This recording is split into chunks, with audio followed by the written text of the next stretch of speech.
The American Jazz Museum in Kansas City is under orders to get its financial house in order. The Kansas City Finance Committee today approved an early payment to the Jazz Museum, but as 41 Action News anchor Cynthia Newsome tells us, a threatened takeover failed.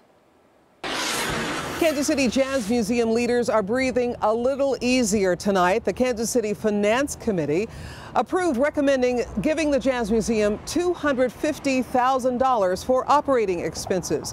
It is a big chunk of change, but it does not eliminate the museum's money problems. Rain at the Kansas City Jazz and Heritage Festival hurt ticket sales and exposed the Jazz Museum's financial problems. City Hall had to step in and pay performers. Now, utilities and salaries at the Jazz Museum need to be paid.